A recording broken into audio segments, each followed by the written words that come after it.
Hi friends, Dileep from Kasaragod. അപ്പോൾ Dubai ടയറിലെ ഷാമിരിച്ച വിളിച്ചിട്ട് ഞാനൊന്ന് പോയതാണ്. ഒരു കില്ലും സാധനം വന്നിട്ടുണ്ടെന്ന് പറഞ്ഞിട്ട് പോയി നോക്കിയത് വെറുതെ ആയില്ല. നമ്മുടെ ലേറ്റസ്റ്റ് സ്വിഫ്റ്റിൻ്റെ ഏറ്റവും പുതിയ ഒരു മോഡിഫിക്കേഷനായിട്ട് കണക്കാക്കാൻ പറ്റും. ഒരു വാഹനത്തിൻ്റെ അടിമുടി ലുക്കിനെ വളരെ സ്വാധീനിക്കുന്ന ഒരു പ്രധാനപ്പെട്ട ഘടകമാണ് അലോയ്സ് അല്ലെങ്കിൽ എൻ്റെ ടയർ. അപ്പോൾ ഈ ഒരു ഷോപ്പിൻ്റെ പ്രത്യേകത, അല്ലെങ്കിൽ ദുബായ് ടയർസിൻ്റെ ഒരു പ്രത്യേകത എന്താണെന്ന് വെച്ചാൽ, ഒരു ഏരിയയിലേക്ക് ഒരു വാഹനത്തിന് ഒരു അലോയാണ് ഇവർ ഡിസ്ട്രിബ്യൂട്ട് ചെയ്യുക.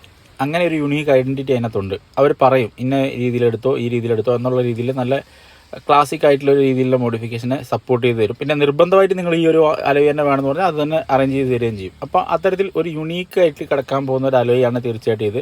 ഏറ്റവും പുതിയ സ്വിഫ്റ്റിൽ വന്നിരിക്കുന്ന ഒരു അപ്ഡേഷനാണ്. നിങ്ങളിപ്പോൾ കാണുമ്പോൾ തന്നെ മനസ്സിലാവും, ധാരാളം സ്പോക്കുകളുണ്ട്. ഒരു സിൽവർ കളറാണ്, പക്ഷേ ആ വൈറ്റും സിൽവറും തമ്മിൽ ഭയങ്കര മാച്ചായി. സാധാരണ നമ്മൾ ബ്ലാക്കും വൈറ്റും ഒക്കെ ആയിട്ടാണ് കമ്പയർ ചെയ്യുക, പക്ഷേ ഇത് വൈറ്റും സിൽവറും നമ്മൾ നല്ല മാച്ചിങ് ആയി. റിയറിൽ നോക്കുമ്പോൾ ടയറിൻ്റെ സൈസൊക്കെ സ്റ്റാൻഡേർഡായ രീതിയിൽ തന്നെയുള്ളത്. ഫ്രണ്ടിൽ നിന്നും സൈഡിൽ നിന്നും നോക്കുന്ന സമയത്ത് ഓവർ